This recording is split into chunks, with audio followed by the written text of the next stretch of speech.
Mighty Midgets, as many call them, were very popular in the 40s and 50s. The little wild and woolly creatures had a sound of their own. Today, they're among the lowest paid. Some of the drivers do move up to the sprint car ranks, but it's a tough way to reach the top.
Clips another car and rolls over.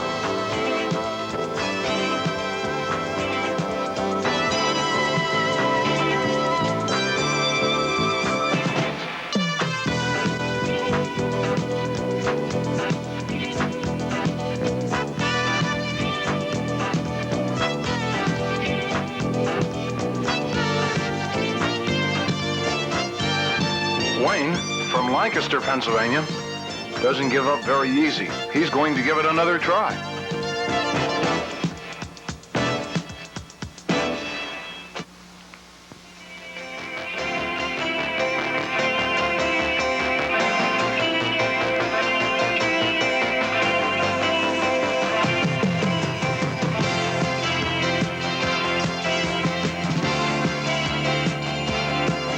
Bobby Adamson, a fine sprint car chauffeur, is no stranger to the Midgets.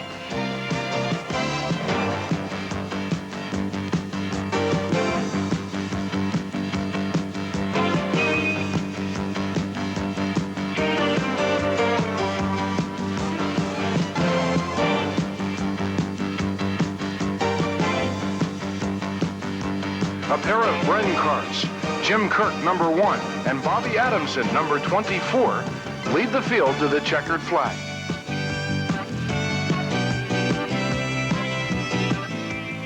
Ernie McCoy.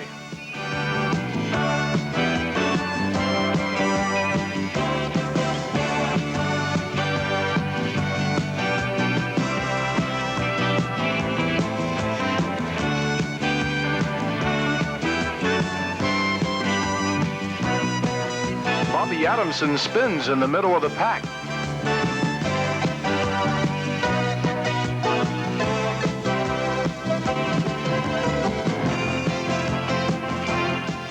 Bobby crashing into the first turn fence.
Marnes flipping violently down the backstretch.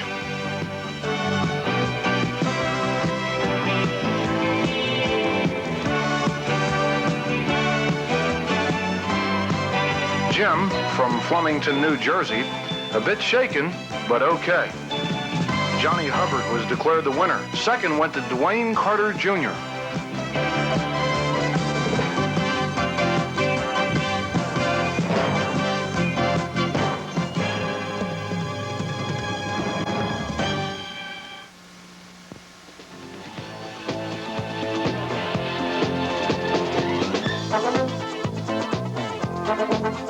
September 13th, 1976.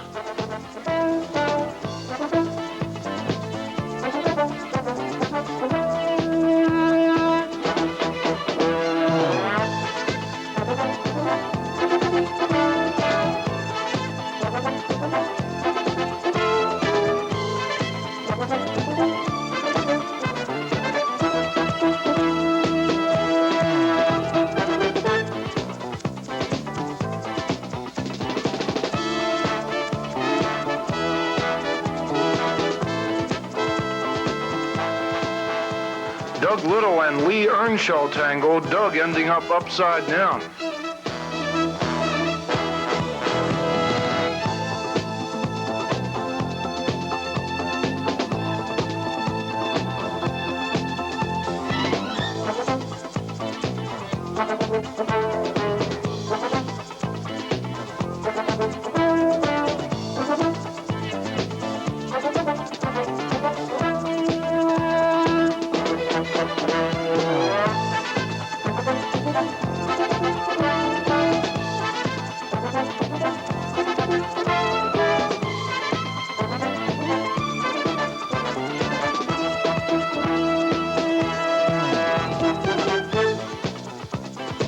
Van May, driving the 97, grabbed the lead on the 16th lap, only to hit the fence 2 laps later. Rookie Kim Cesare scores his second win of the season.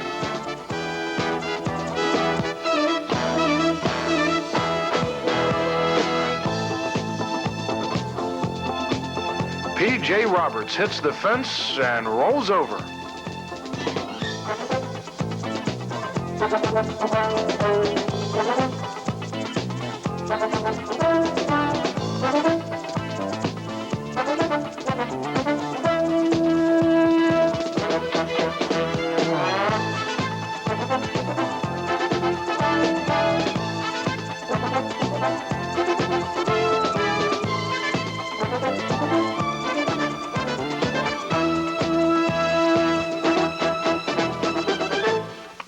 Dub May flips over.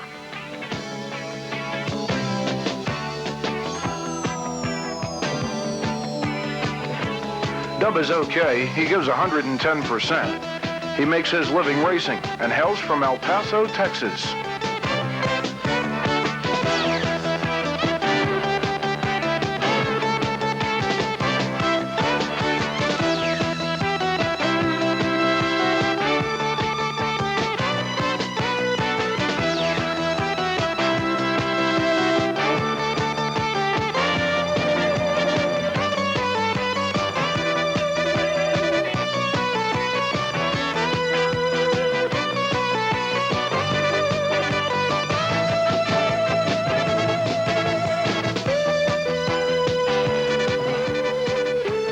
April 30th, 1972, Sonny Saunders dumping the 0. Jan Opperman wins the feature. Hank Rogers Jr. finished second.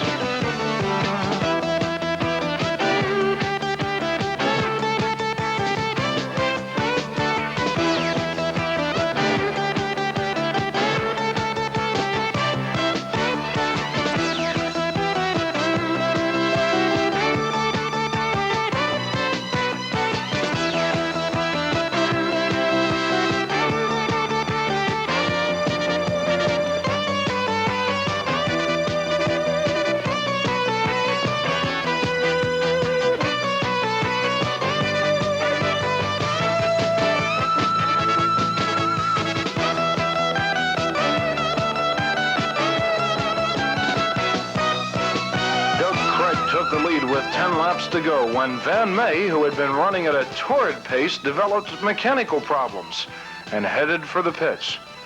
Following Craig to the finish line was Jim Hettinger.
Billy Hughes takes a nasty spill in his heat race.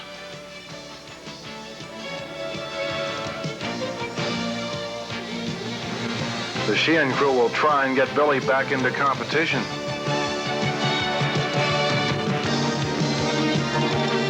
Feature time, Dale Thompson grabbed the lead but was quickly overtaken by Van May in the Datsun 97. Van enjoyed a nice lead, but started to overheat, and that put Bob Ciccone in front for the win.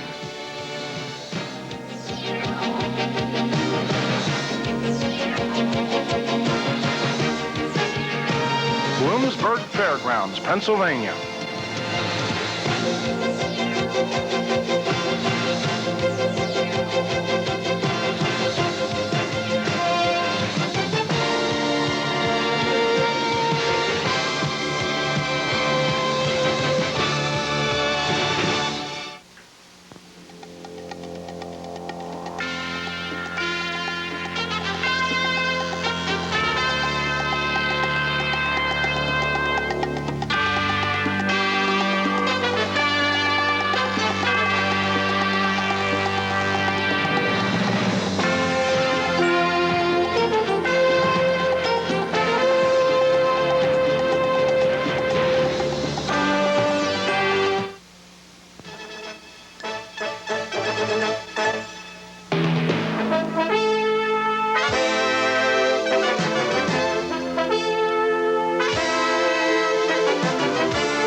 Into the roll cage era, and that presents a lot of controversy.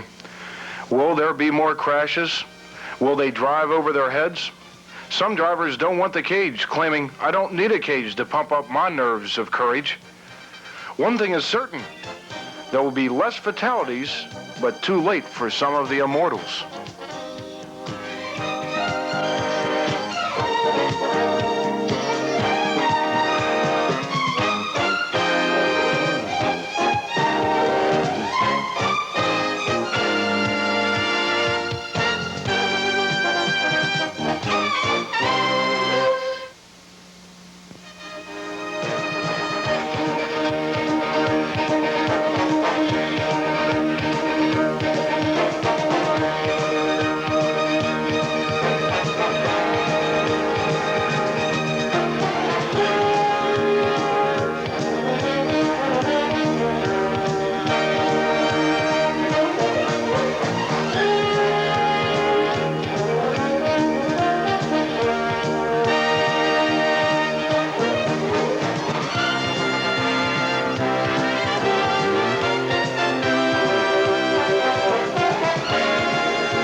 Mitch Miller jumps into the lead at the start until he spun on lap 10.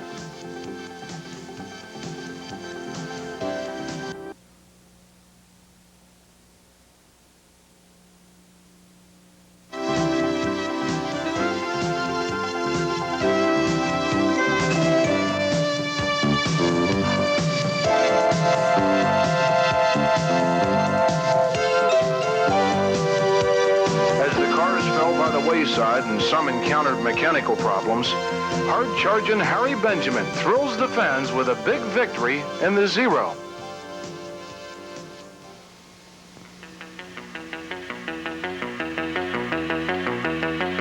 Dorney Park, located near Allentown, Pennsylvania. Drivers making some comments about who's at fault.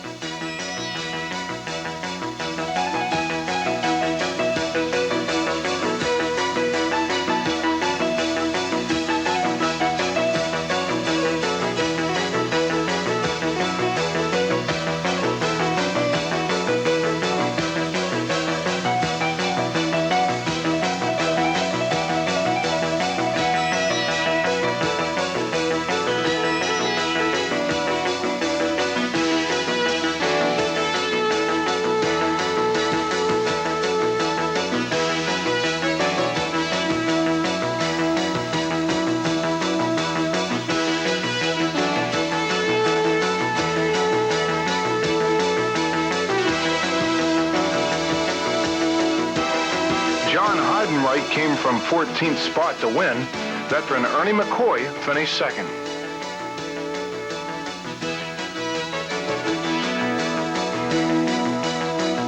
Trailway Speedway, Pennsylvania.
George Ferguson wins the main event. Lehighton Fairgrounds, Pennsylvania.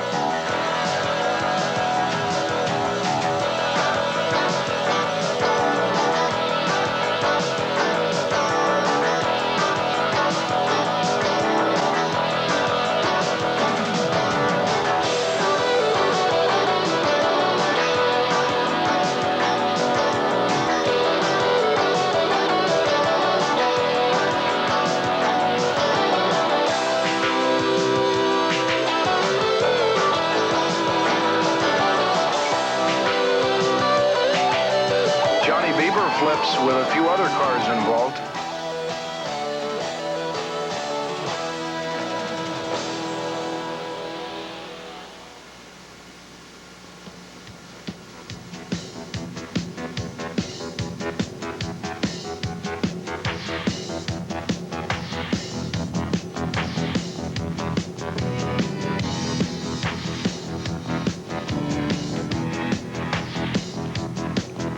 Johnny's car will take a little fixing before he can run again.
Johnny Heidenreich sees to it that he's around the races where he's running all the time. Both crews.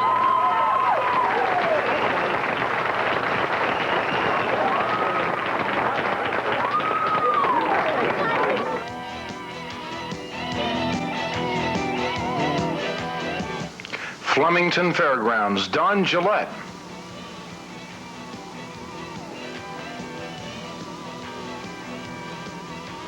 Bobby Courtwright.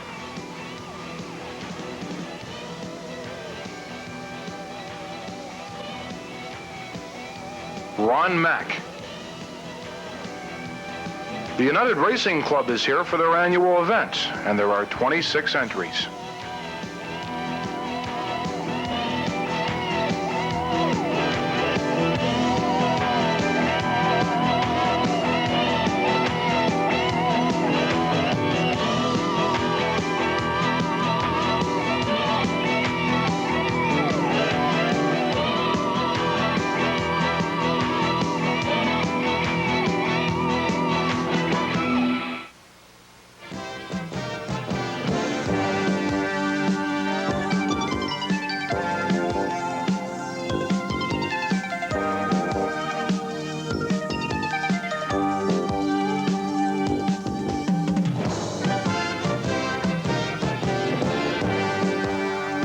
Irwin testing the boards in the third turn and losing the steering.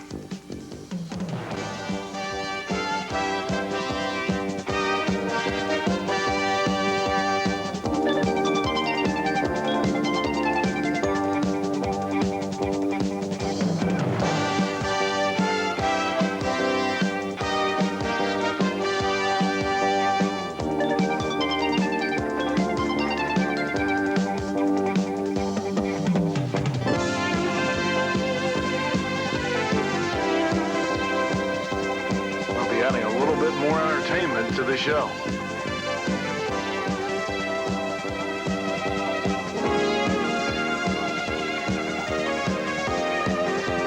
Jim Terwilliger spinning the third turn in the consolation.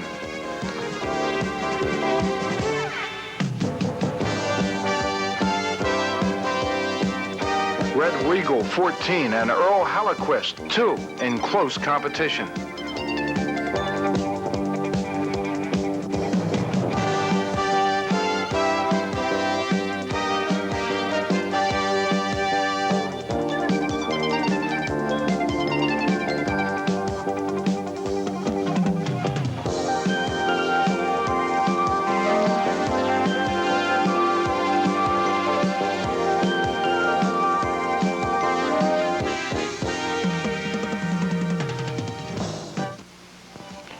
Feature time proved to be a follow-the-leader affair.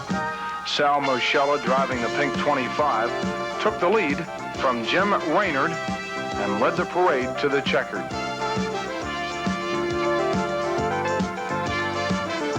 Bedford Fairgrounds.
Wilkie led the first 7 laps of the feature event until a broken driveline sidelined him.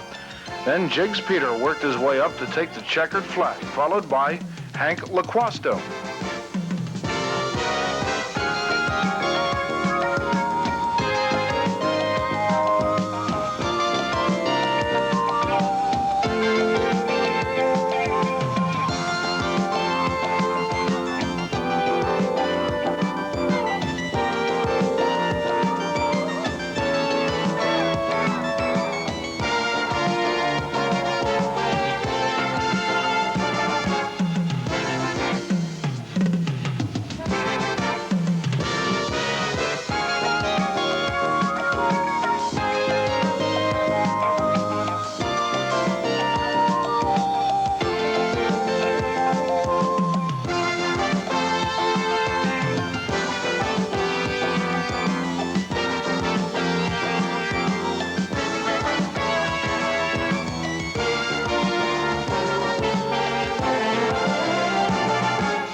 Louis Tobias won this one.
Was won by Leroy Felty.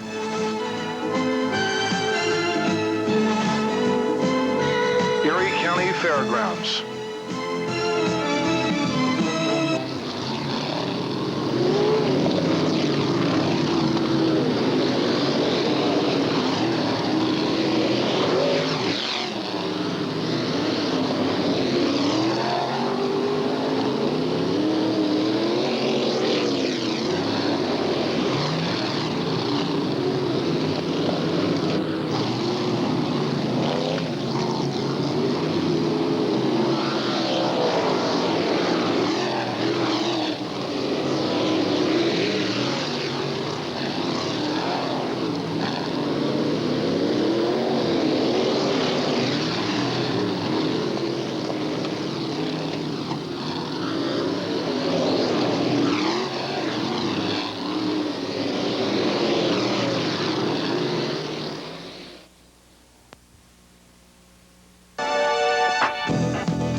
Rogers Jr. wins the main event.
Nyquist wins this race.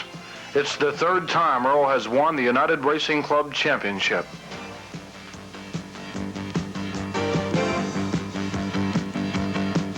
Selinsgrove Speedway.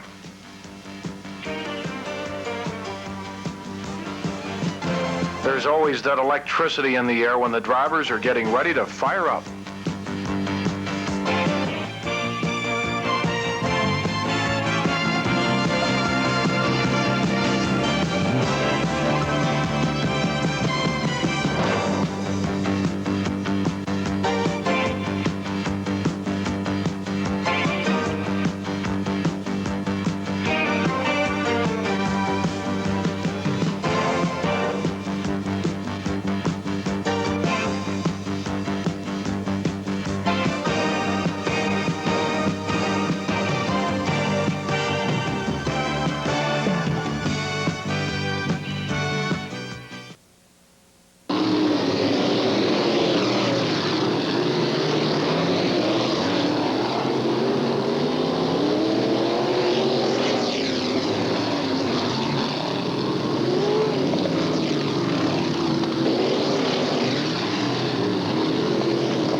Chuck Yost picks up the win.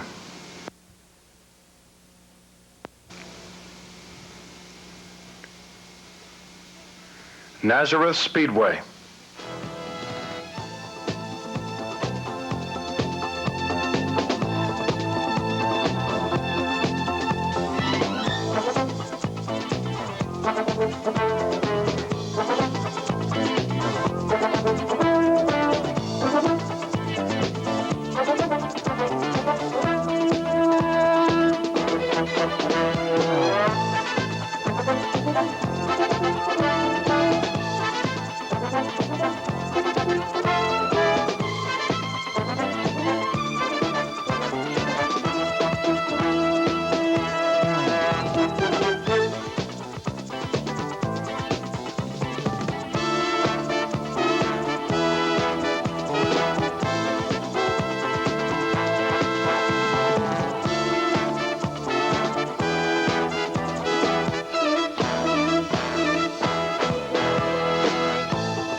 Tom Price in the JJ Balancer Special wins the race.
favorite proved to be young Joe Tetz, who started 17th and by the 5th lap was running 4th. He finally took 3rd. Rookie Gino Swartout was 2nd, and Tommy Dixon in the 0 picks up the loot and his first URC feature.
Feldy.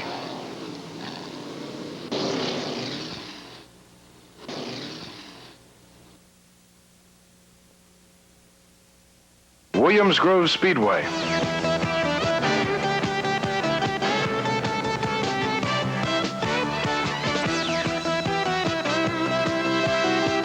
Bryant Engels.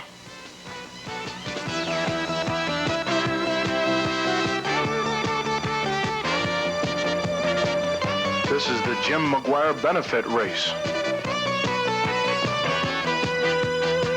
Sal Michella.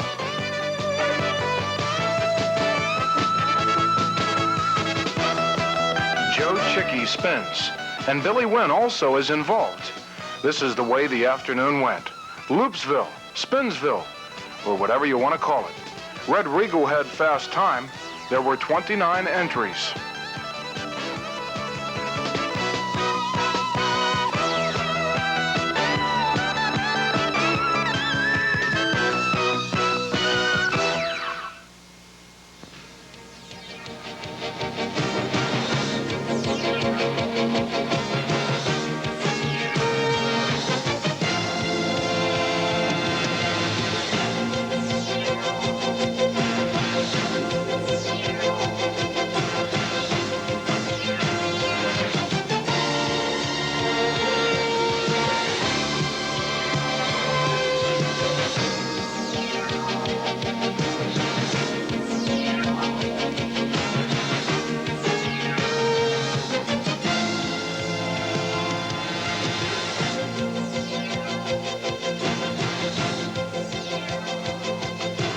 Bill Brown was on the pole for the feature.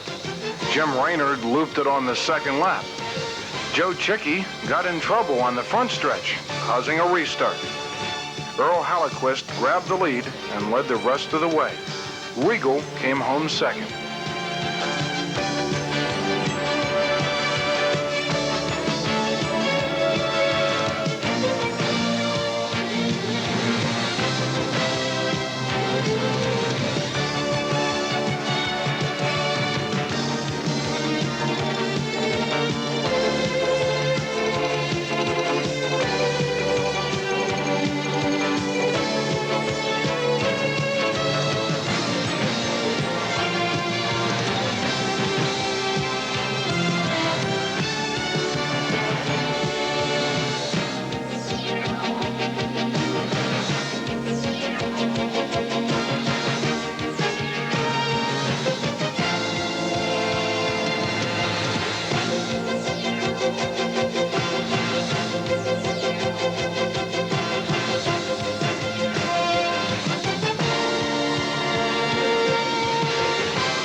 Williams Grove Speedway found 31 cars in the pits, and the action was hot and heavy. Gus Linder in the black 69, running on a temporary permit, shut out the URC boys in the Mickey Bana Special.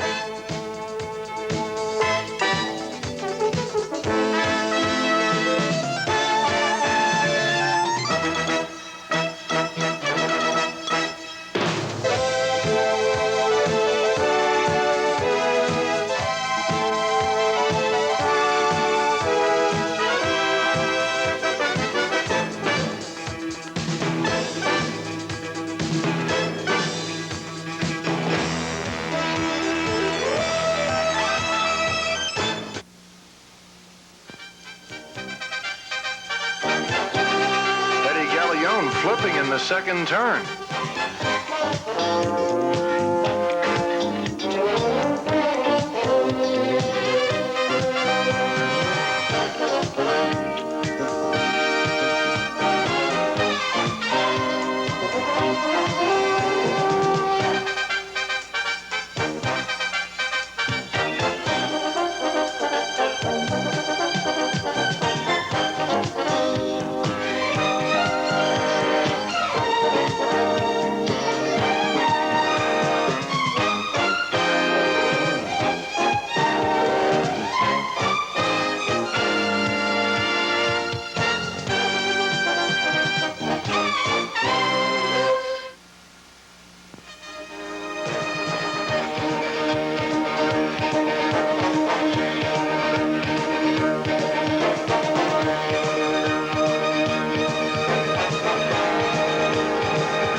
Racing Club had to take the back seat again. Ray Tilley started 8th in the 25-lap feature, driving the Bud Grimm Ford 88, and captured the feature. Gus Linder was 2nd, and Bobby Adamson finished 3rd.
Berquist started on the pole and led the field for 1 lap. Then Bill Wentz moved his Chevy Sprinter in front.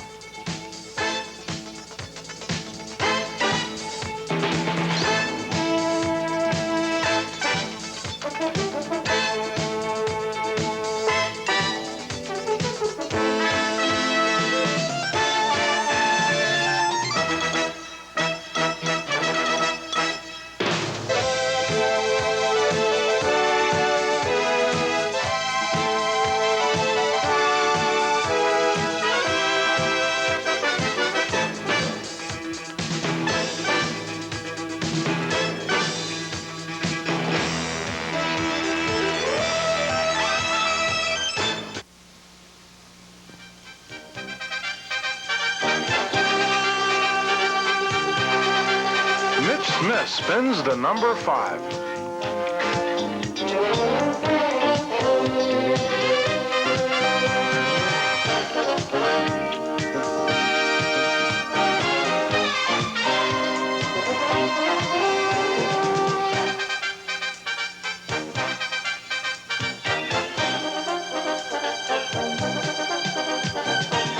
Billy Wentz found his claim to winning the race was short-lived. Kenny Weld powered the Bud Grimm 88 from 14th spot to the front. Weld continued to lead the field lap after lap with Ralph Quarterson second, Unger a close third.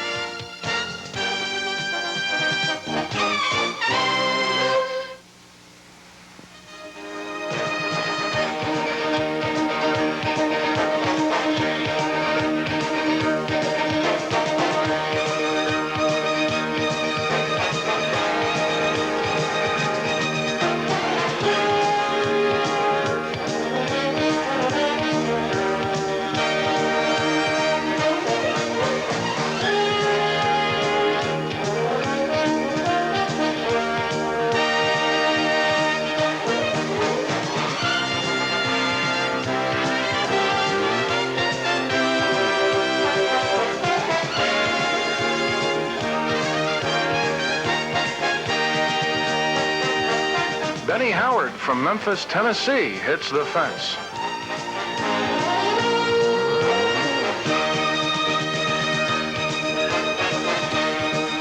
Gus Linder hoping everybody misses his disabled car.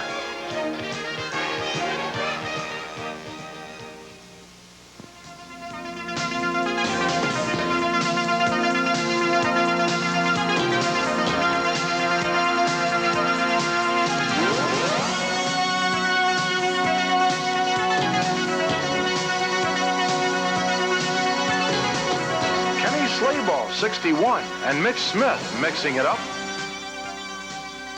Kenny having a few words with Mitch.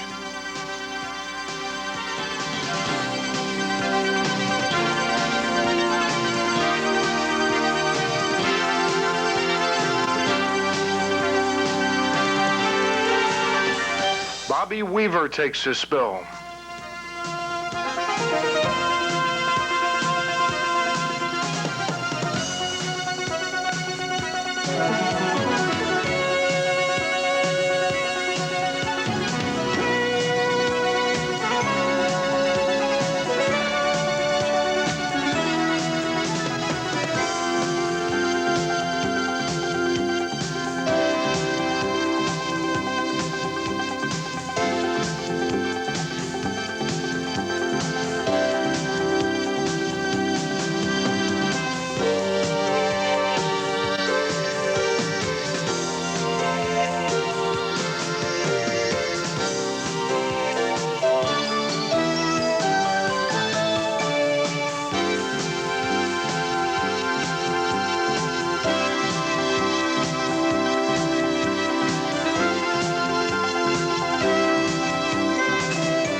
Lynch sliding along the guardrail.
Steve Smith picks up the win.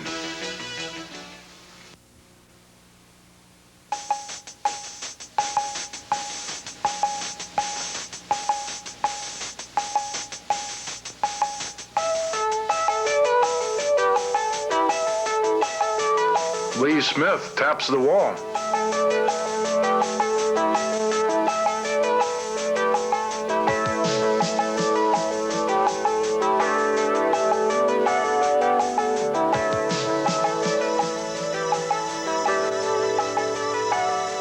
Bobby Weaver doing considerable damage to the rear end of his racer. Bobby is one of the hard chargers from Wrightsville, Pennsylvania.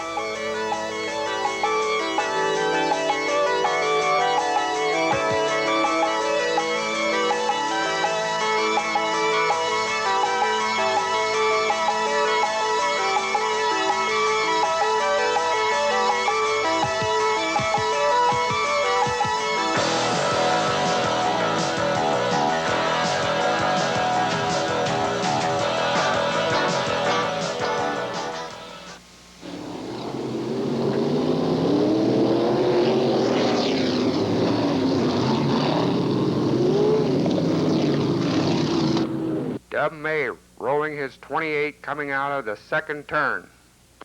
Rick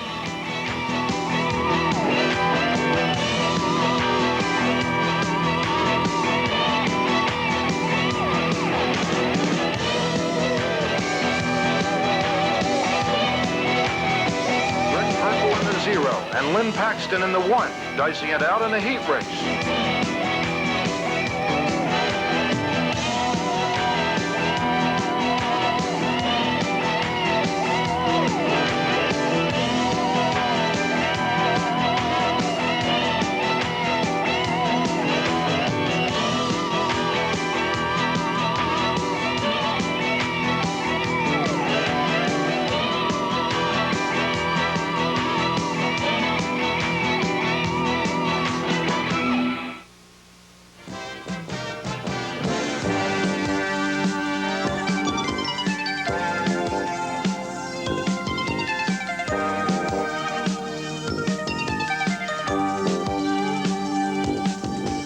Allen rolling over in the first turn.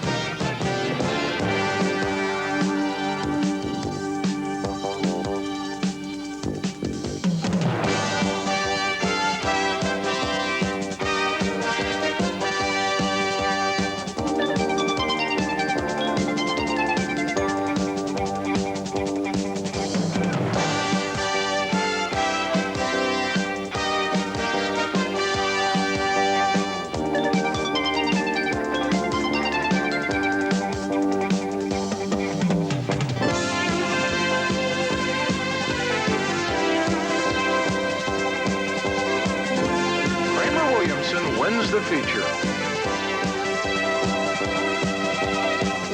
Billy Casella flips high after making contact with Mitch Smith on the third lap of the feature.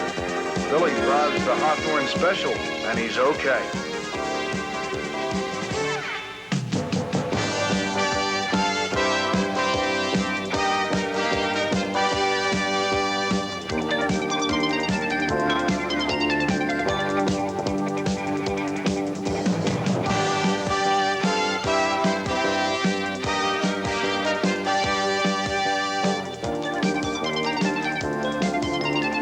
This is the day that Jan Opperman made his debut in the East, and he looks very impressive.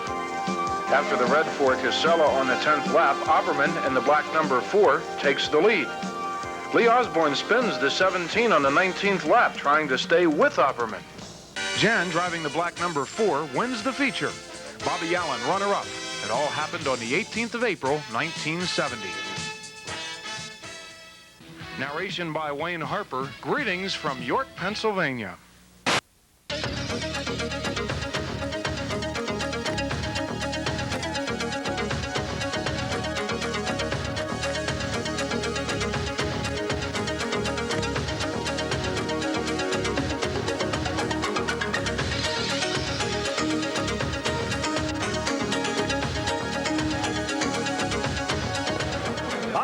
Welcome once again to this year's edition of Thrills and Spills. I'm Gary Lee alongside IndyCar, IMSA, GTP, Formula One veteran Derek Daly. But Derek, have you ever worked before a live audience like this? Yes, but never a situation where people are eating, drinking, having a good time. Normally we're very serious when we do TV, but tonight we're going to have a little bit of fun. Indeed, fun with midgets and sprints, stock cars, IMSA, GTP, Formula One. But first, some vintage auto thrill shows. Now, 50 years ago, they were big on fire and ice, crashing through. Here's the human battery man. Love the helmet. That's an old Notre Dame football helmet he's using. Wonder how much he gets paid for that. Still Watch true this. fire. Look at this for a shock absorber test. Oh, doesn't quite get her on the roof. And I do everything better in my BVDs. Oh, vintage stock car racing action now. Driver's side down. Driver's side down again. This is the old rollover competition. You started this, didn't you? You raced those, didn't you? This is where I started. In fact, that might be me. All right, now here is Sleepy Trip. Makes a move to the inside. There's contact.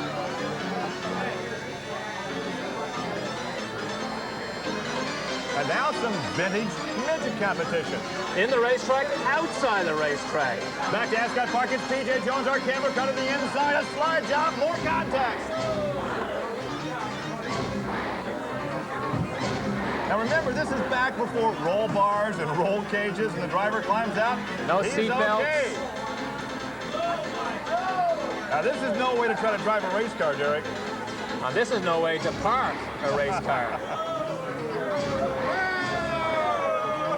And now, Ernie Irvin got this ride. This all happened in 1 week's time at 2 different racetracks, Bristol and Darlington. How bad can things get? Remember, 6 days for everything you see here. There was Derek Cope going out. This is Jeff Bodine. Now he takes the spin. Now he works on Dale Jarrett. Now remember, this is all in a week's time. And now he locks up and dances with Kenny Schrader. Absolutely not the most impressive way to try and make an impression on your new car owner. But guess what? He kept the ride. A parking lot down the front straightaway. And there he is, calmly in the cockpit. We have a lot more thrills and spills coming your way, so stay with us. A great crowd on hand. We want you out there, too.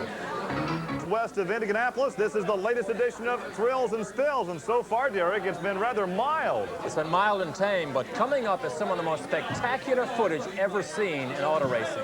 And once again, these drivers have what we call racing rheumatism, but no serious injuries from any of these racing altercations. Now the Big A Speedway with the modified stock cars, a bit of fire right there. Now sprint car action. Steve Beitler took the ride there. Steve Laney takes this ride, makes a slight wing adjustment. Now watch this Ascot Park midget flip. That was Mickey Johnson, but watch this one, Ron Hazelton, number 11. We go from Ascot back to the Big Egg Speedway, and Ronnie Burks takes one out of the ballpark. More sprint car action now. Chris McDermott getting hit by another car. Wild, wild rides here. Here's almost an act of nature. You can't say that on television, Derek. You're not supposed to roll a stock car over. That'll bring out the red flag there. A hard, slick track here. That's what happens when two open wheelers collide.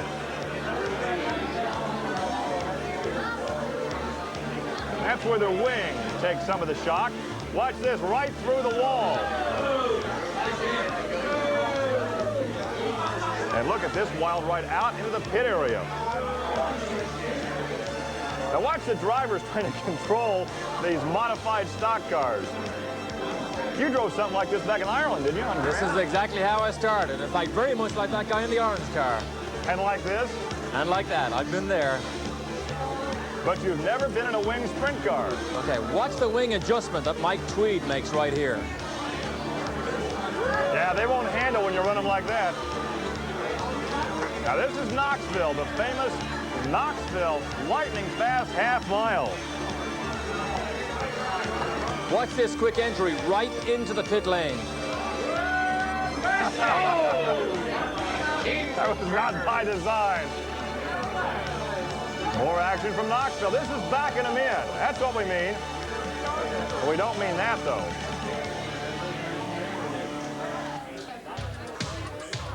Watch Jerry Rickert Sr. here go for the wild ride. This is at Sioux Falls. Look at the abuse in the cockpit. Once again, Billy Kaiser at Sioux Falls. Steve Ziegler. Number 33 lands upside down. Watch this triple flip down the main straightaway. This is at Knoxville. Tommy James and Kenny McCarl. Butch Hansen here. Bill Rook. Andy Hillenberg. That's Oklahoma Andy. And look at that action out in the ballpark. Rod Henderson. This is the Houston Speedway. You ready to take a ride in a wing sprint car, Derek? Here we have 4 into 1. Will not go. Trying to occupy the same space on the racetrack. And look at the frustration there in the cockpit, but once again, no injuries. Tommy James. Oh, ball of fire. You can see the damage that the wing took. Car was on fire, but he was uninjured. There he catches the catch fence. This is Brett Geldner. Mike Jones rolls it easy over. Now watch these two cars get together. And there's the action. Look at this, Derek. This horse is dead, but the bladder still works. Well, now let's climb out, get out of the car. The driver's okay. The emergency crew runs over and look at the alky pour from that fuel cell. And look at the fireproof clothing all those safety workers wear.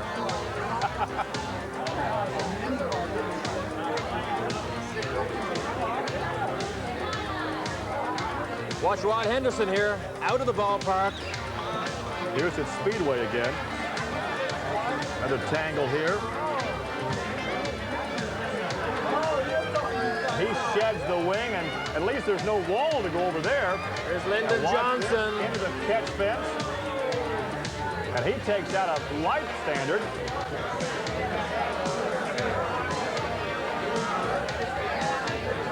A double roll.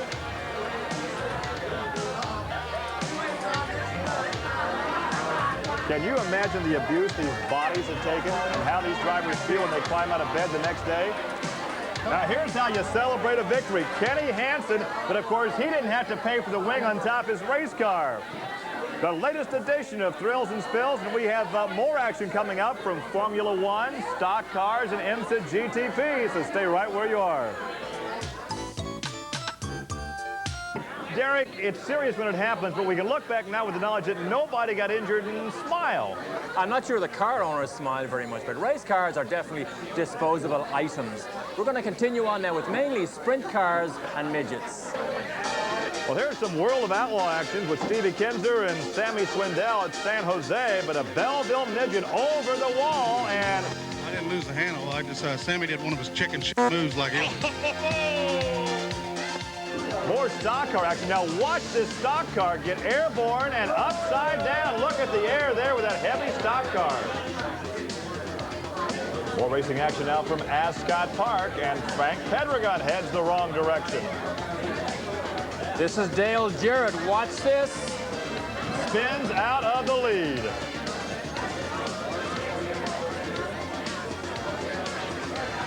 NASCAR modifieds, high horsepower, light race cars, and look at the parking lot. Now we get to watch Ricardo Patrese present Frank Williams with a very used nose cone. First up, Phoenix. Good in-car camera shot.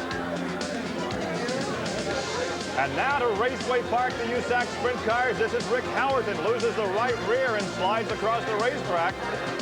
Look at the rear wheel, follows them all the way down to the pit lane. And now from a fast track at Raceway Park to a faster track, this Winchester Speedway. This is TJ Nish. Once again, a violent crash, but he was uninjured. Back to the IMSA cars. This is James Weaver in San Antonio leading the race. Rear wing brakes, does a nice lazy 180. Well, here is some Busch Grand National action from Indianapolis Raceway Park. The Kroger 200. Down through the infield. How can he even see where he's trying to go? We can't even see him. Now perhaps the most violent crash ever in stock car competition. Young Michael Waltrip at Bristol. Believe it or not, miraculously, he was uninjured. Jay Cochran, Del Mar, crash while in the lead. That time.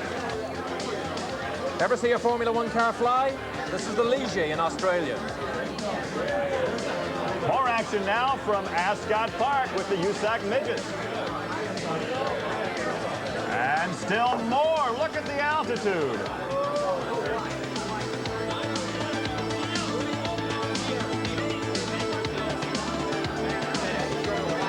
Now back to more of the wing sprint car action. Over the cushion. Hang on. That was at San Jose. Back to Formula One. Thierry Boutsen again attacks the Ligier. And back to Ascot Park, and that is Ron's sleepy trip.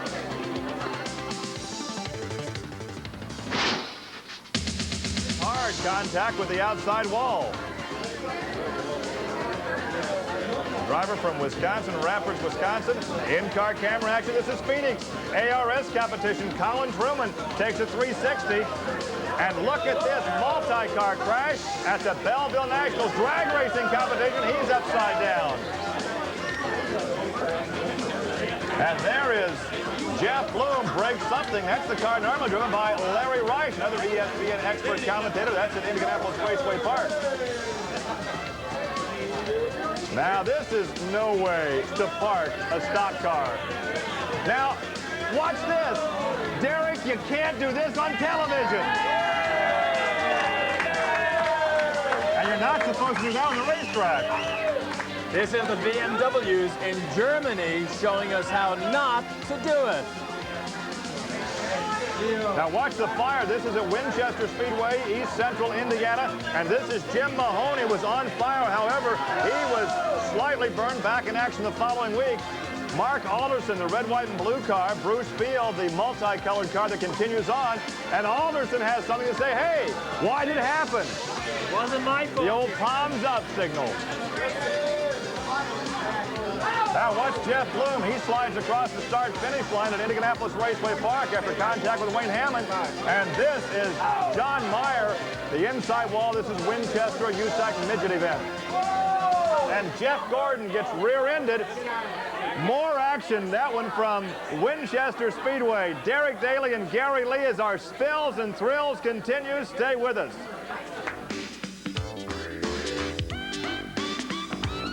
To me, the violence of the impact and the punishment these drivers and cars take in these huge midget and sprint car wrecks. Well, of course, Derek, there's not much to come off to absorb the impact and the energy, so all that energy is transferred back to the cockpit and the driver, and since you like watching these sprints and midgets bounce around, since you don't drive them, we have more of the same coming up next. Now, watch the altitude here. This is Trey House in Bloomington, Indiana on a Friday night. Out of the ballpark. Another sprinter out of the ballpark over the fence. Now, this is the 4th of July at Lincoln, Nebraska. Watch this driver blow a fuse. Well, of course, this could close down the racetrack if it happened at night. Now, this is what happens when you lose the right front, Derek. This is Kinzer. He hits Herrera. And Herrera slams the fence.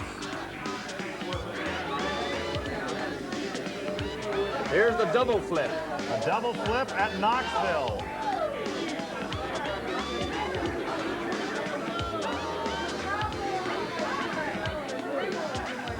Once again, Knoxville, and again a double flip.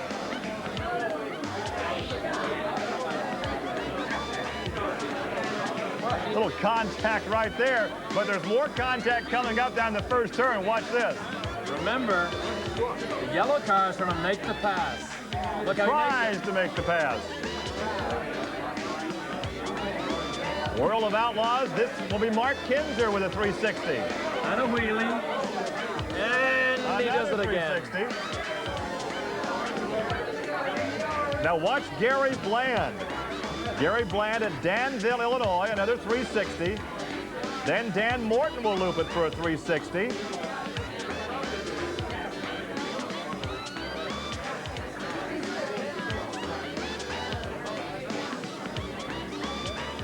And how about one more? This is Mike English. In the dust at Danville. Look at Tony Jones. More action from Knoxville. P.J. Jones making a move to the inside of Jordan Hermansater. They make contact. Hermansater stays on the button, and watch this. This is Ascot Park at the checkered flag.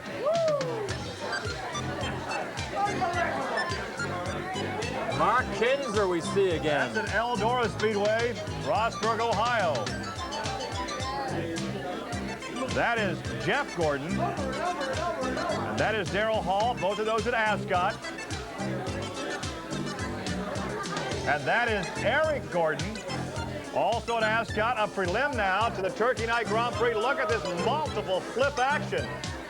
Former USAC Midget champion Kevin Olson goes over. Steve Knepper went over. And sometimes the start becomes a real mess. Long before the green ever came out. No mosquitoes at this racetrack. Oh, a little fire, though. Look at that cockpit area. Now watch what happens. Now he's going to spin to a stop and start to bail out. Actually, he almost put the fire out. Maybe he's headed for a fire extinguisher someplace. Jerry Meyer, Rip Williams at Eldora. They get together. Rip Williams finishes second in the CRA Championship in 1990. There's the red flag. Now watch Rick Ambrose in the micro sprints. Once again, this is at Danville, Illinois, running in conjunction with the CRA sprint cars.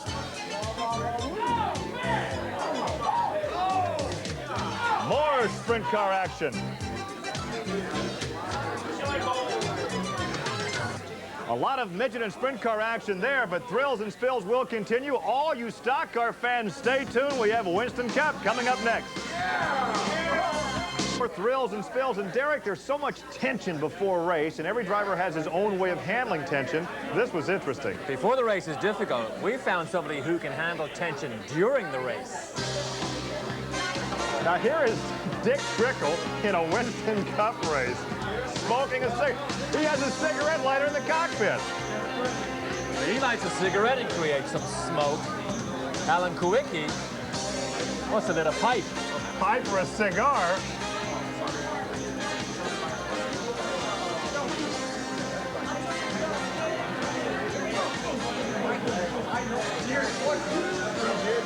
He creates all kinds of havoc. Now watch this. This is Daytona last July. Greg Sack triggers his 20-car pileup. Just look at the destruction of the Winston Cup car. This is not Daytona. No. Just in case you couldn't pick out your favorite driver's off day, let's have another look. Once again, this is Daytona in July, the Winston Cup cars. The drivers always have an excuse. But here's Greg Sachs saying to Jeff, but Jeff, it wasn't me. I was tagged from behind. It was somebody else. I promise you, it was somebody else's fault. Bodine doesn't look like he believes it. Look at the artwork there from the tire marks. Now inside the car. This is a look from inside Buddy Baker's car. Nowhere to go. Look at he spins around the pit wall. Oh, there's major contact. And more contact. This is inside Dick Trickle's car. Same wreck. I presume he doesn't have the cigarette in his mouth. Well, he probably swallowed it if he did.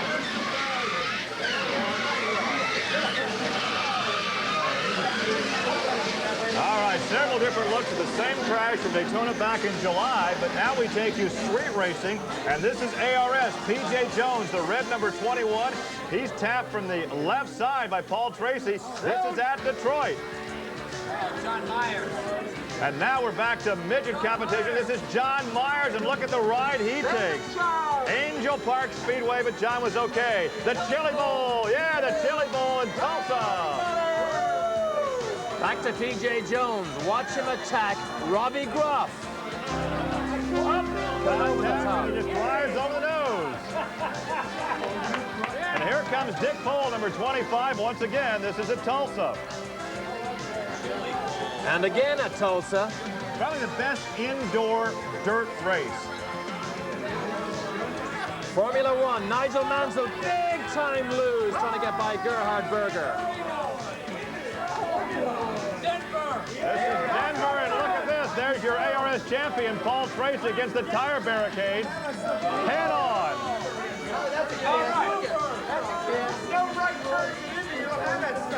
This is a French kiss. Oh, From P.J. Jones' car. Robbie Buell. Let's go back to the cage cam back at Ascot Park. This is where he almost goes over. P.J. Jones has the cage camera. He almost rolls it, but lands right side up against the inside fence.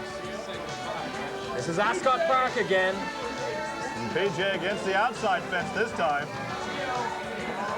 There's Frank Baldozier, once again at Ascot Park.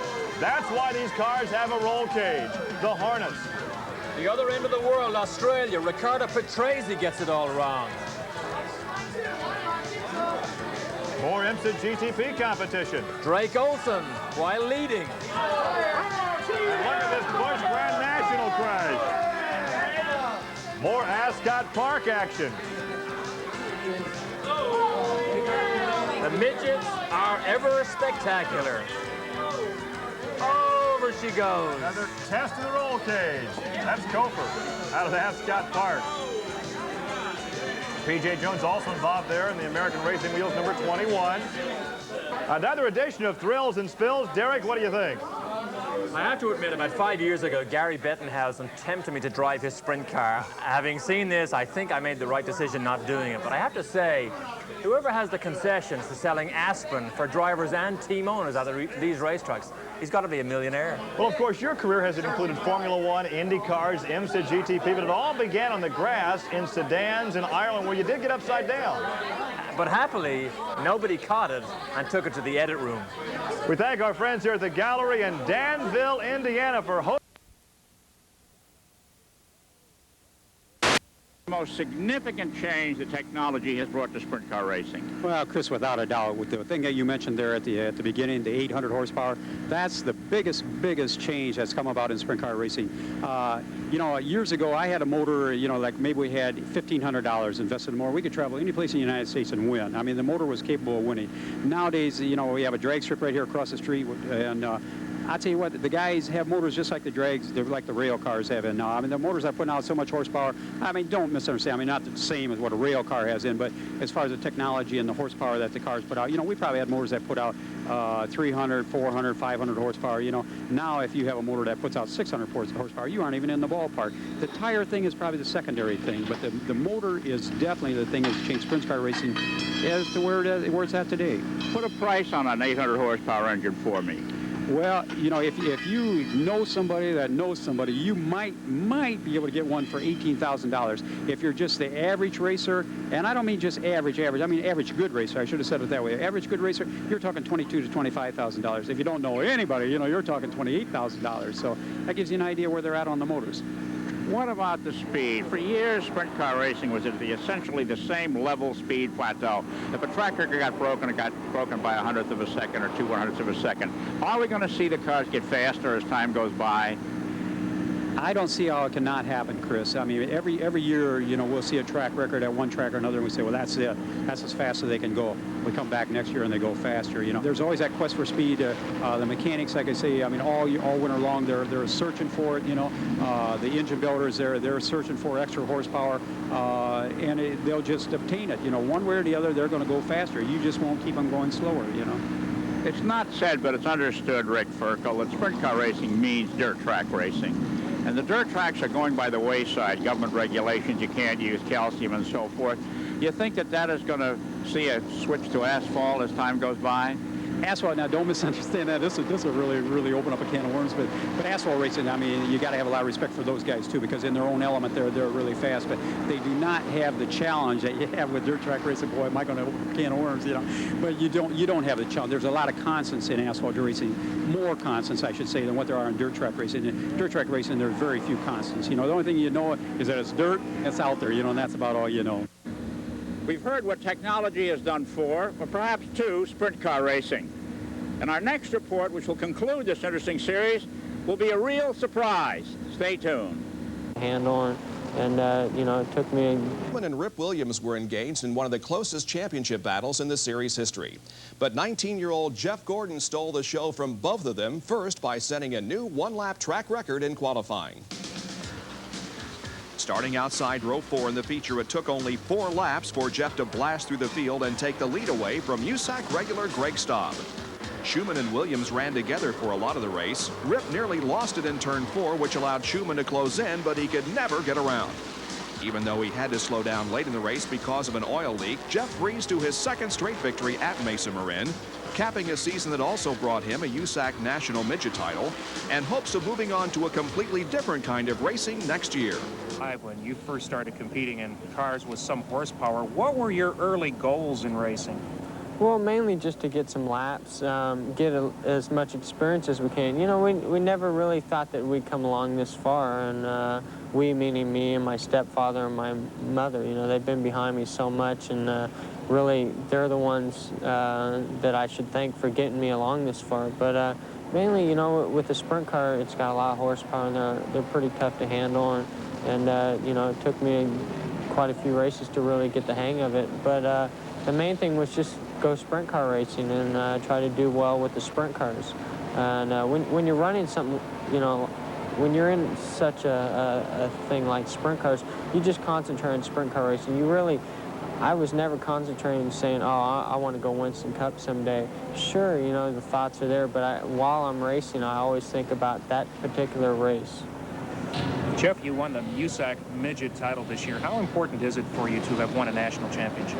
Well, it's really important to me and my car owner because, you know, it's something that we've never done. USAC is, you know, has a lot of legends that have won championships.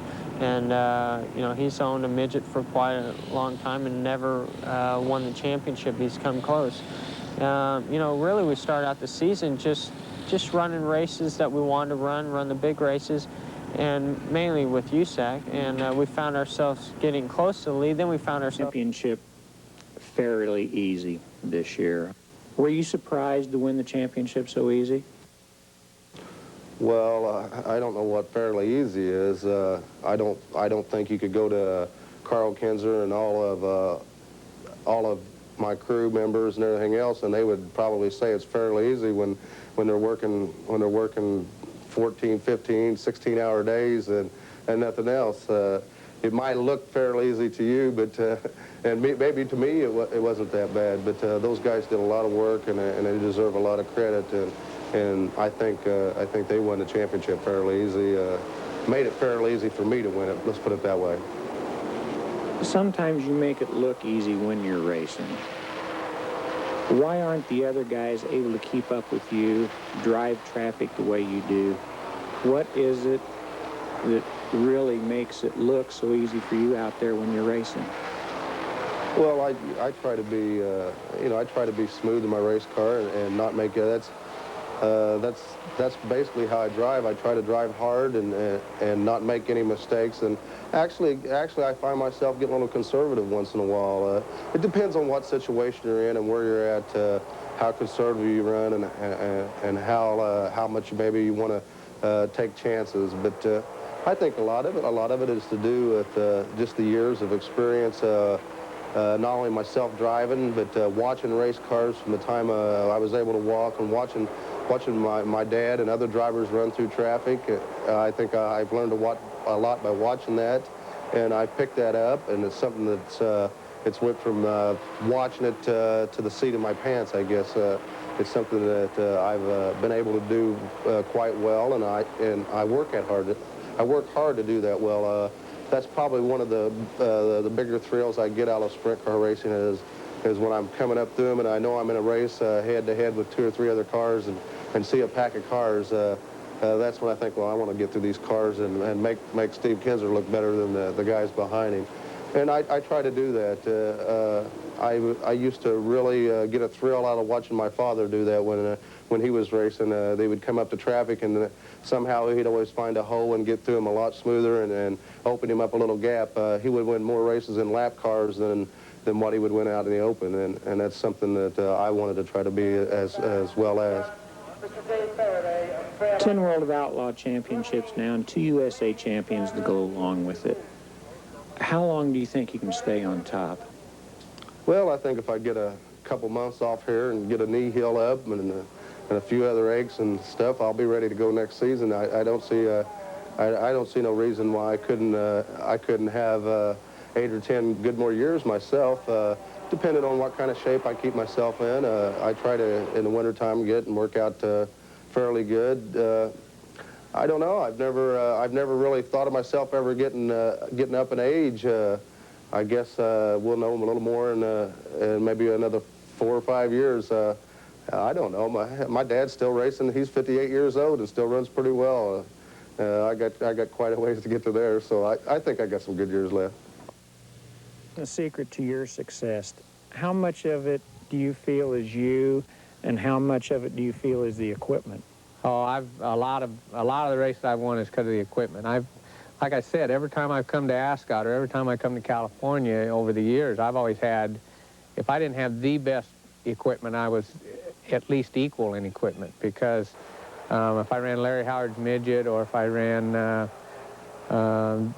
Sarunian's sprint car, or Gary Stanton's sprint car, or whoever's cars I was driving, they were always either new or like new, and they were fresher than most, because they, like I said, those guys didn't run all year long, so they were putting newer stuff together, and it was easier to win them 100-lap races and 50-lap races when the stuff's fresh. What's ahead for Ron Schumann now? You've all but owned the series title the past few years. What are you going to do the next few years? I don't know. A lot I'll know here in the next couple of weeks. A lot has to do with what CRA is going to do and their schedule, and I should know that in the next couple of weeks. I should know about a sponsor deal maybe. The USAC Silver Crown deal looks good to me. I like that. The idea of that, to where I don't have to travel with the Outlaws 100, 120 nights a year. And, you know, I'm sure I'm still going to race, but I don't know where or what yet. How much longer can Ronnie Schumann keep racing? I don't know. Walt Kenny's still racing CRA cars at 50-something, I think, and Leland's 40-something, and I'm not even in my 40s yet. I'm not looking at quitting yet. Even if financially, if I had a business or something that was going to pay me enough money to where I didn't have to race, I'd still race something. It wouldn't be every weekend, but it'd be somewhere. Probably the dirt cars. The dirt cars are still real interesting to me. I like those races. Gordon making a shambles of the main. After setting fast time and winning his heat, the USAC National Midget champ made an early pass for the lead and disappeared. Among the strong cars were CRA champ Ron Schumann, Rip Williams, and Brad Knopfsinger, but none could handle the teen sensation. Despite a valve cover leak, Gordon cruised to his second straight Mesa Marin win. Knopfsinger was a distant second, Williams third, with Trophy Dash winner Jerry Myers fourth, and Schumann fifth. In the big... An orange crate for a seat, coaster wagon wheels found anywhere, a broken tricycle wheel for a steering wheel, Mama's clothesline to steer with, and screen door springs to snub the steering, a state-of-the-art car for 1933 and a winner in that year. And look what Soapbox Derby cars have evolved to. The 1989 winner, a plastic design car with faired axles, streamlined, a lightweight machine that beat all the others. After 1933, Soapbox Derby design didn't change too much. The cars were big and cumbersome, wheels being the key to speed in a Soapbox Derby car. And as you can see, up to the 1940 race, the designs were rather rustic. Immediately after the 40s, designs were pretty much the same, but cars started to get a little bit smaller. In fact, in the late 1960s, they became extremely small. Then in the 70s, they started to pay attention to aerodynamics. And late in the 1970s, the rules changed, limiting design facets to where you had to build a car to a certain set of rules and specifications. Wheels were mandated to be the same. For many years in Soapbox Derby racing, the wheels were the key to the speed. And now we have, here in 1990, a rigid set of rules that everyone must adhere to. For 28 years, this man, Jeff Ayola, has been involved with the All-American Soapbox Derby, the last two as general manager. Jeff, you've seen them all.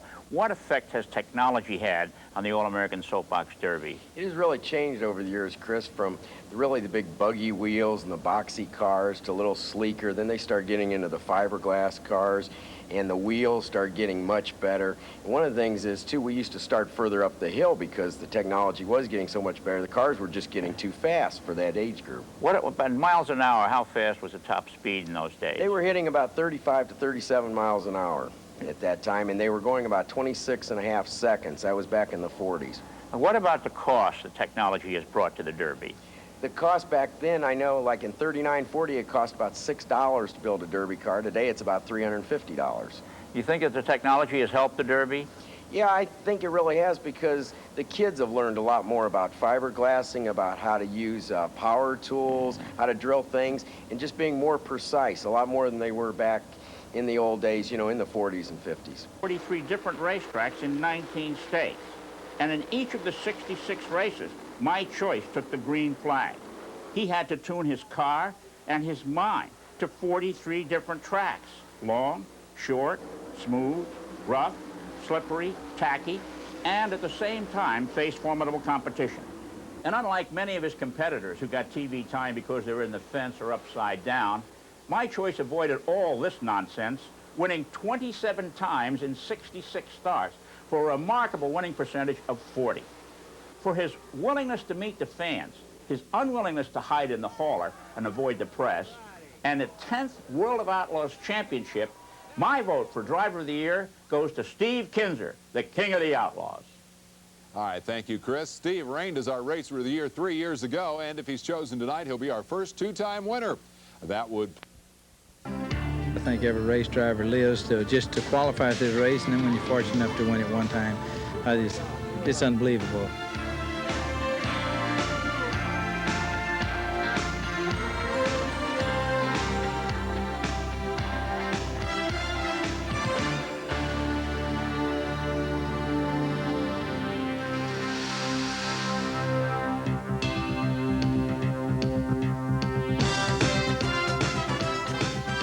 That just was a terrific year, too. I think we won every race but one race that year, and just fantastic.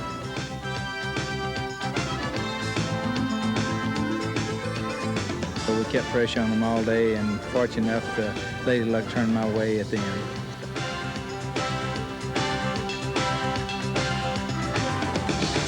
'75, '76, '77, that the only thing to win it all 3 years straight was stay out of trouble, and we had trouble 75, 76, and almost blew the race in 77. That was my race all day long.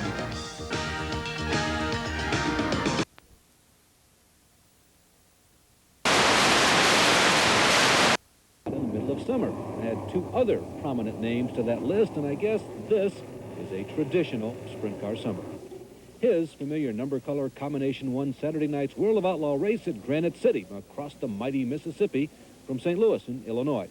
But unlike recent midsummer runs, that combo has not been winning all the races. He's blown 4 engines and gone winless recently, 6 races in a row. Sammy Swindell, on the other hand, not shooting for the Outlaw Championship, has been the firecracker in open-wheel racing. When he won last Thursday in Santa Fe near Chicago, that was his 8th win in his personal last 10 races. Doug Wolfgang hasn't been doing badly either. Unhappy with horsepower output, he switched to the Shaver Motor Company from Southern California and CRA fame, and promptly won 3 features in a row. Anyway, back to the shores of the Big Muddy. Kinser notified everyone of his intentions by setting another new record in qualifying. Then after he swept the dash, all were reeling and panicking. Tonight was punctuated by one of the biggest chain reactions in outlaw history. Danny Milburn and Tony Wyatt had narrowed the track when several others slid around them. Bobby Davis Jr., who else was involved. Those drawing the rollover cards were Dave Blaney and Gay Rolofson, whose wing sails off, but no injuries. Swindell in black and Chris Esch, yellow, had spun to miss, but contributed to track blockage. The ruling, they were involved. They protested vehemently, lost, and rather than go to the rear on the restart, they loaded up. A couple of interesting notes on this race. Frankie Kerr from Pennsylvania suddenly returned to the trail tonight. He'd been AWOL since May. And a 20-year-old rookie to racing in the St. Louis area bagged 10th in the feature. But neither Friday's rain nor sleet nor Schnee chassis of Wolfgang was going to keep the Kinzer from his appointed task, although Doug finished just a few car lengths behind. Stevie Smith Jr., who seems almost ready to join the elite Big Three in the top echelon of sprint car racing, was third. Points-rich Joe Gertie was fourth and Danny Smith fifth. After 36 race meets, here are the points. Remember, a feature winner nets 150, so Wolfgang, he's only one clean sweep away from Kinzer. Kinzer leads with 6,192 points and 13 victories. The Wolf's 9 wins are 200 points back. Gertie is third, Dave Blaney fourth, and despite all his problems, perfect attendee Davis is fifth. 6 through 10, Smith Jr., Esch, Keith Kaufman, Steve Beitler, and Sammy Swindell, who has 8 checkers. Now, if Wolfgang and his new motors continue to accelerate, Swindell stays hot, Smith Jr. stays on the improvement curve, and Blaney, who's always tough on the miles no matter the season, well, come fall, Syracuse could be pretty spectacular. For This Week on Dirt, this is Larry Newber. In-time greats in USAC sprint car competition, Rich Vogler. USAC's second winningest driver was leading the sprint car feature in Salem, Indiana, when he bounced off a lapped car and suffered fatal injuries from contact with the wall. His father, Don Vogler, was killed in a midget crash in 1981. Rich Vogler was a 5-time midget and 2-time sprint car national champion and is the only man ever to win both crowns in the same season. Vogler was eventually declared the winner of the race, which took his life. He was 30. Porter explains. Track owner Earl Baltus had some nervous moments as rain pelted his speedway, but a record crowd found a way to pass the time until the rain relented. Once it did, Jim Wolfield gave photographers a prize-winning shot in one of the heat races, and Rex Green also wasn't around for the feature after shedding parts throughout Turn 2. In the dash for the 50 grand, Doug Wolfgang jumped from the outside front row into a sizable early lead. With that huge winner's check beckoning, some motors were turned a bit too tight. Ohio Speed Week ace Sammy Swindell was running second until his engine let go on lap 4, and 2 laps later, a wounded power plant also sent Dave Blaney to the sidelines. On the restart, Joey Kuhn had problems and coasted to a stop, and Jack Hewitt wasn't around for the finish after coming to a rest in Turn 2. Up front, Wolfie worked traffic superbly as he buried all but a few drivers. Steve Kinzer overtook Lee Brewer Jr. for second, but couldn't close on Wolfgang. On the last lap, Kinzer lost runner-up money with this spin. Wolfgang's flag-to-flag win was his second in the King's Royal. You know, I was the 5th fastest car in the field. I got through my heat, so I started on the outside front row, and we actually only thought we were about the 5th or the 6th fastest. But the track got real big and wide, and we put a big tall gear in it because we just figured we'd either lead it going in and be a hero, or we'd be a complete zero, and we were heroes tonight, so we just went for broke, and we had the car operating just about perfect. It was straight as a string and hooked down nice, and yellows came right, and I got to the lap traffic right, and that's about all there was to it. Brewer held on to second over Stevie Smith Jr. Speedway in southern Indiana. Rich Vogler was very much a part of the USAC sprint car circuit 11 years ago, and he continued to be through the years, until tragedy struck within 30 seconds of the checkered flag. After setting a new track record of more than 115 miles an hour in qualifying, Rich let it be known early in the feature this was his night. The night he would turn things around and have a good finish on TV. Jeff Gordon had received a lot of publicity this year, publicity that in previous years Vogler had all to himself. And when Rich passed Gordon for the lead, you knew it would only be mechanical failure that would keep him out of victory lane. Or a crash. A lap and a few feet from the checkered flag, Rich's car made contact with another, sending it into the 4th turn catch fencing and ending a career that included 5 USAC midget titles and 2 sprint car championships. Because he was leading at the time, he was declared winner of his last race. The racing community tried to go about its routine business the next day, but couldn't. Bobby Hillen's stock car carried a remembrance, and the spot where Rich was to have begun his first Winston Cup race at Pocono was left open. In Indianapolis, longtime friend and car owner Jonathan Bird was remembering more than just Rich's on-track accomplishments. The intensity that was on the track was so great that everybody is compared in their driving ability and in their desire to win and their willingness to take the extra risk or chance to Rich Vogler. I mean, he's a standard of comparison that drivers will be measured by for the rest of the history of racing. Bird and kart president Johnny Caples eulogized Rich at a standing room only memorial service Tuesday evening in suburban Indianapolis. You drove every lap to win. Every single lap you won. You never coasted. You never coasted and collected. Just one day short of his 40th birthday, Rich Vogler was buried next to his dad Wednesday afternoon near Chicago. He survived by his mother Eleanor, wife Emily, and 3 sons. Automobile racing is an inherently dangerous sport. We all try very, very hard to make it as absolutely safe as we possibly can. That's why at times like these we ask ourselves questions. Would it have been better if Rich Vogler could have looked in a rearview mirror to see that he had a half-lap lead over the second-place car? Would it have been better if he'd had radio contact with his pit crew and they could have told him of the advantage that he had? Or would it have been better if he'd had on a neck brace or a head strap? We'll look at the pros and cons to these and other safety issues tonight on Saturday Night Thunder. Thanks, Larry. And the USAC Midgets are the featured attraction on Saturday Night Thunder at 9 o'clock Eastern. The traveling sprinters was Mark Kinzer back in the cockpit after a crash 5 weeks ago that resulted in a shoulder injury. The accident, I brushed the wall and I turned sideways and the guy T-boned me and his car got in the cockpit and it broke my shoulder and a rib. And I seen the video and I thought, got hurt and something like that, you know, because it looked so minor and none of the crew thought I was hurt. Nobody turned over or anything. And I flipped a lot harder and not had no more than a couple bruises. So it's one of those freaky accidents. Mark started in 21st position in the 25-lap feature, led to the green flag by pole sitter Sammy Swindell. The 1983 Knoxville champion led every lap and beat last Saturday night's Kings Royal winner Doug Wolfgang by 8 car lengths. Mark Kinzer finished 11th. Steve Kinzer was 4th and continues to lead the point standings by 235 over Wolfgang. Racing on TV, without doubt the winningest and most talked about driver down through the years. Well, he's gone now, but left an indelible impression on us, on the sport, and on everyone who knew him. We end tonight's program with our final tribute. To you, Rich, knowing that you would want the show to go on.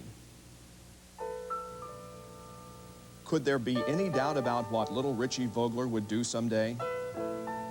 Born into a racing family on July 26, 1950, he watched his dad, Don, win midget races near their Chicago home. And he dreamed about the day when he would wear a real helmet and carry the checkered flag. Rich, cars, and speed were a natural combination. It wasn't long before Rich began to realize his dream of being a winner, first in quarter midgets at the tender age of 9. When he moved to full-size midgets, he drove and won in his dad's car with the number 9 on it. Funny, but when his dad drove the car, it was number 29, and victories were harder to come by. He became the United States Auto Club's second winningest driver in history. Only A.J. Foyt had more. His first in a Harry Turner-owned midget at Angel Park Speedway in Wisconsin in August of 1972. He and his father continued to race against each other until Don was tragically killed at the Indianapolis Speedrome in 1981. The young Rich Vogler was willing to try anything.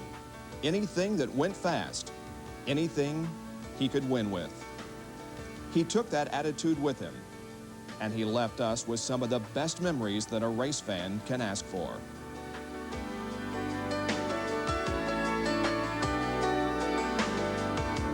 What's the long face? What's all the crying for? Didn't you expect it when you opened your door? The man with the long coat and the long list of victims. Everybody watching knows he's the one keeping the score. From where she sits, everyone stands in judgment. People watching as the curtain falls down. See the lights, do a long slow fade.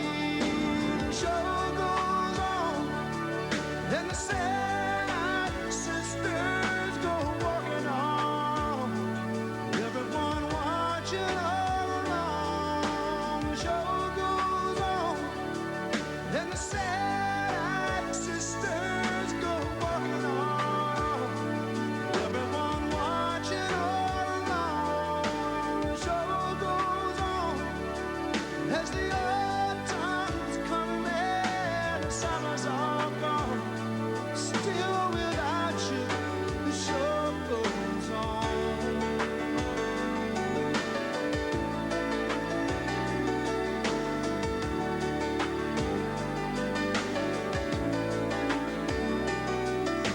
Time is passing, slowly passing you by.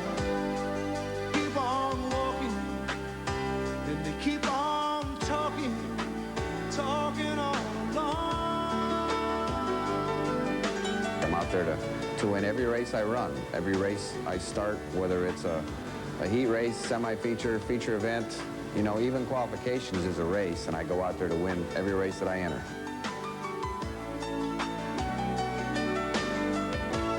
Everybody watching as the curtain falls down. Oh, see the lights do a long, slow fade. The show goes on as the autumn's coming and the summers are gone. Still without you, the show goes on. We'll keep going to the races, Rich, and we'll think of you often. You taught us to never settle for second. You were a winner. Came